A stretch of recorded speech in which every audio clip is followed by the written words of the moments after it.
Assalamualaikum warahmatullahi wabarakatuh. Salam Pramuka. Perkenalkan, nama saya Vita Fatimah, NPM 21130531448, Program Studi Pendidikan Guru Sekolah Dasar, Fakultas Keguruan dan Ilmu Pendidikan, Universitas Lampung Angkatan 2021. Pada kesempatan kali ini, saya akan menjelaskan tentang Pramuka Penggalang. Penggalang adalah sebuah tingkatan dalam pramuka setelah siaga. Biasanya, anggota pramuka penggalang berusia 11-15 tahun. Berdasarkan syarat-syarat kecakapan umum, pramuka penggalang dapat digolongkan dalam beberapa tingkatan, yaitu 1. Penggalang ramung, 2. Penggalang rakit, 3. Penggalang terap, 4. Penggalang garuda. Tingkatan pramuka penggalang juga memiliki syarat-syarat kecakapan umum dan syarat-syarat kecakapan khusus yang harus dipenuhi untuk mendapatkan kenaikan tingkat atau tanda kecakapan umum dan mendapatkan tanda kecakapan khusus. Di dalam pramuka penggalang, setiap anggota dikelompokkan dalam satuan-satuan kecil yang disebut dengan regu. Setiap regu terdiri dari 8 orang penggalang.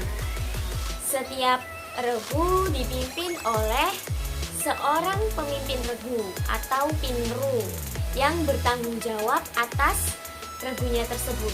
Regu dalam penggalang memiliki nama-nama untuk mengidentifikasikan regu tersebut.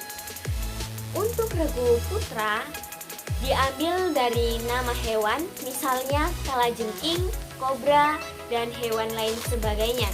Sedangkan nama regu putri diambil dari nama tumbuhan atau bunga, misalnya melati, mawar, anggrek, dan lain sebagainya. Setiap 4 regu dihimpun dalam sebuah pasukan yang dipimpin oleh seorang pemimpin regu utama yang disebut pratama. Pratama adalah pemimpin dari seluruh regu. Dalam tingkatan penggalang, pelaksanaan kegiatan kepramukaan dilaksanakan dengan sistem terpisah untuk satuan putra dan satuan putri, di mana pramuka penggalang putra dikelompokkan dengan pramuka penggalang putra lainnya dan dipisahkan dari kelompok penggalang putri. Satuan ini dibina oleh pembina dan pembantu pembina putra, dan juga demikian dengan satuan penggalang putri. Untuk kode kehormatan pramuka penggalang terdiri atas janji penggalang, yaitu Trisatya. Janji pramuka penggalang berbeda dengan siaga dan penegak ataupun pandega. Dan kode moral penggalang disebut dengan dasa dharma. Isi dari dasa dharma pramuka ada 10, yaitu 1. Takwa kepada Tuhan Yang Maha Esa, 2. Cinta alam dan kasih sayang sesama manusia, 3. Patriot yang sopan dan kesatria, 4. Patuh dan suka bermusyawarah, 5. Rela menolong dan tabah, 6. Rajin, terampil dan gembira, 7. Hemat, cermat dan bersahaja, 8. Disiplin, berani dan setia, 9. Bertanggung jawab dan dapat dipercaya, 10. Suci dalam pikiran, perkataan, dan perbuatan. Di dalam tingkatan pramuka penggalang terdapat banyak sekali kegiatan-kegiatan yang dapat dilakukan. Kegiatan yang dapat dilakukan antara lain jambore, lomba tingkat, gladian pimpinan regu, penjelajah, latihan bersama, perkemahan, dan jambore on the air and jambore on the internet. Jambore adalah pertemuan pramuka penggalang yang diadakan dalam bentuk perkemahan besar dan diadakan bertingkat, seperti jambore nasional, jambore daerah, jambore cabang, dan jambore ranting. Lomba tingkat adalah pertemuan regu-regu pramuka penggalang dalam bentuk lomba kegiatan kepramukaan. Gladian pimpinan regu adalah Pertemuan pramuka penggalang bagi pimpinan regu utama, pimpinan regu, dan wakil pimpinan regu penggalang yang bertujuan untuk memberikan pengetahuan dan pengalaman di bidang manajerial dan kepemimpinan. Dian Pinru diselenggarakan oleh gugus depan, pimpinan ranting, dan pimpinan cabang. Penjelajah adalah pertemuan pramuka penggalang dalam bentuk mencari jejak dengan menggunakan tanda-tanda jejak, membuat peta, mencatat berbagai situasi, dan dibagi dalam pos-pos. Setiap pos berisi kegiatan keterampilan kepramukaan seperti semapore, tali temali, sandi, dan sejenisnya. Latihan bersama adalah pertemuan pramuka penggalang dari 2 atau lebih gugus depan yang masih terdapat dalam satu kuartir ranting atau kuartir cabang maupun kuartir daerah yang bertujuan untuk saling tukar-menukar pengalaman. Perkemahan adalah pertemuan pramuka penggalang yang dilaksanakan secara reguler untuk mengevaluasi hasil latihan di gugus depan. Perkemahan diselenggarakan dalam bentuk persami, perjusami, perkemahan liburan, dan sejenisnya. Dalam pramuka penggalang, terdapat syarat-syarat kecakapan umum atau sering disingkat dengan SKU, yaitu kurikulum pendidikan kepramukaan yang wajib dipenuhi oleh seorang calon anggota pramuka atau calon pramuka penggalang untuk mendapatkan tanda kecakapan umum.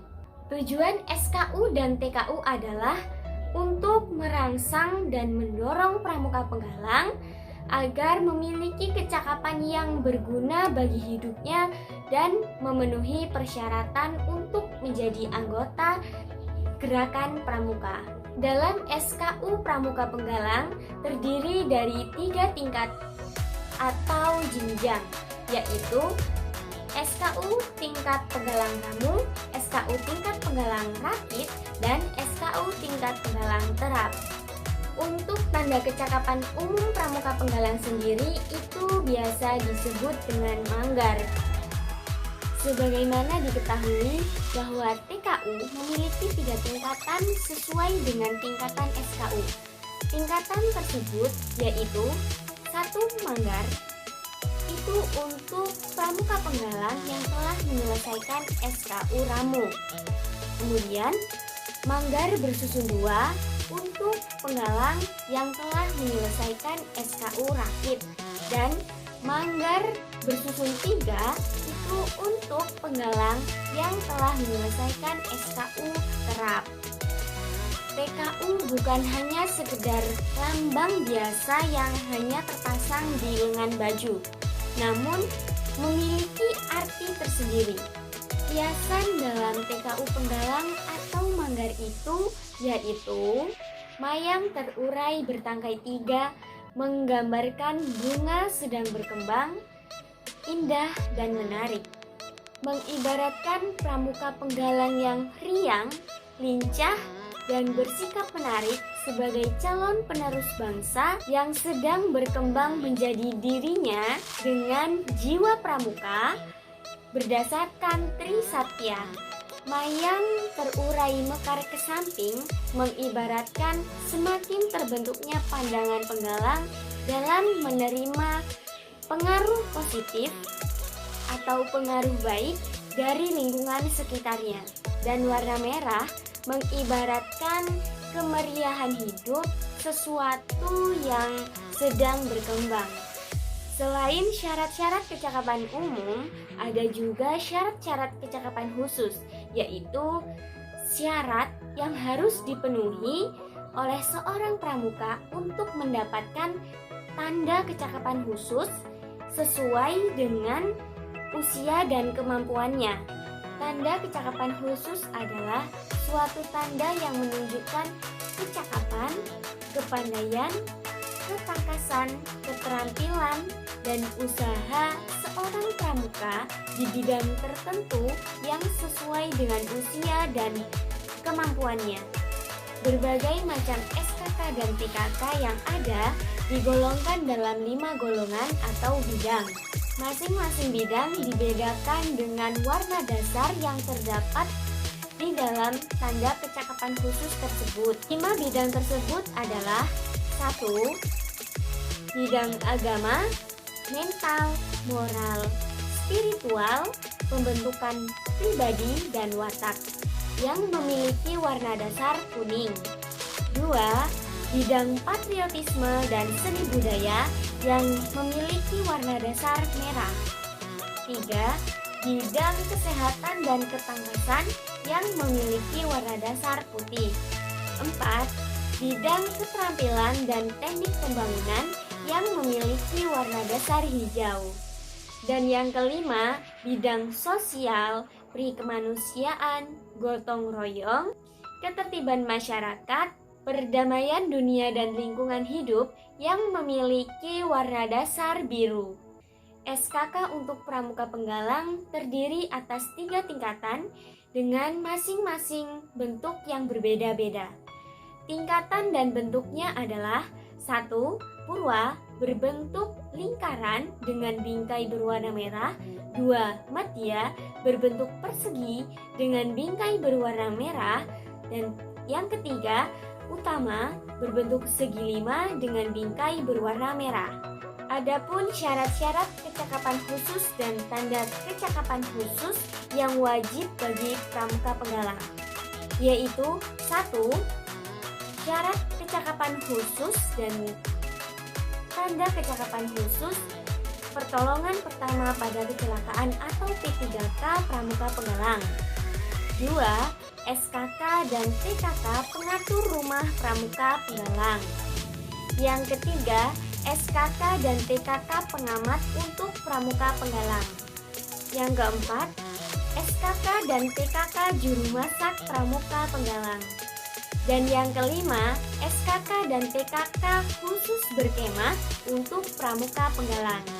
Adapun tujuan dari SKK dan TKK Pramuka Penggalang ini adalah untuk mendorong dan merangsang Pramuka Penggalang agar memiliki kecakapan yang diharapkan bisa untuk memecahkan masalahnya dan dapat diimplementasikan dalam masyarakat.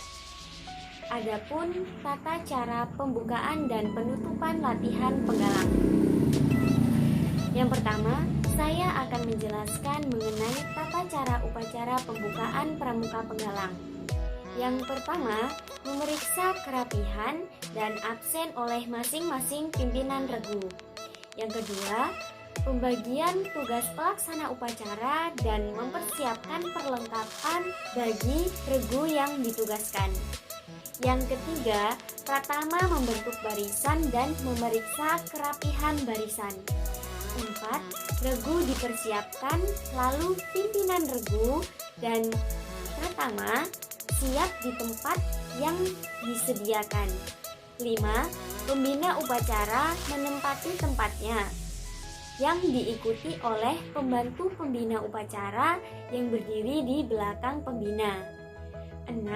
Memberi penghormatan kepada pembina upacara yang dipimpin oleh pratama, yang kemudian dilanjutkan dengan laporan. 7. Pengibaran bendera merah putih yang dilakukan oleh petugas dan kemudian penghormatan dipimpin langsung oleh pembina upacara. 8. Pembina upacara membaca teks Pancasila dan diikuti oleh seluruh peserta upacara. 9. Pembacaan teks Dasadharma yang dilakukan oleh petugas. 10. Pembina upacara membaca doa yang dilanjutkan dengan amanat pembina. 11. Pratama melaporkan kepada pembina upacara bahwa upacara telah selesai dilaksanakan. 12. Pembina upacara dan pembantu pembina upacara meninggalkan arena upacara. 13. Upacara pembukaan latihan dibubarkan oleh pratama.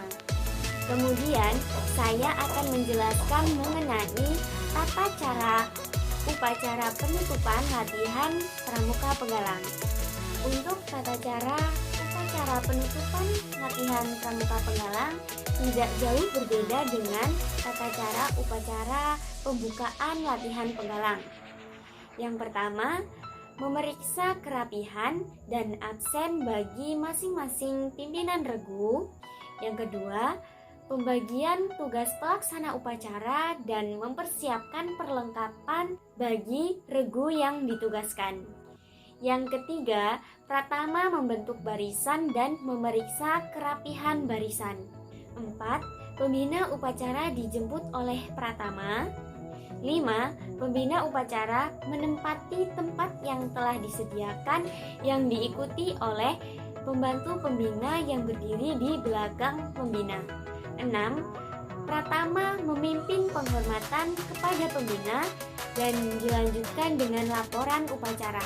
7. Penurunan bendera merah putih dan penghormatan dipimpin langsung oleh pembina upacara. Pembina upacara menyampaikan amanatnya dan dilanjutkan dengan memimpin doa. 8. Pratama memberikan laporan bahwa upacara penutupan latihan telah selesai dilaksanakan, yang dilanjut dengan penghormatan kepada pembina upacara. 9. Pembina upacara dan pembantu pembina upacara meninggalkan arena upacara.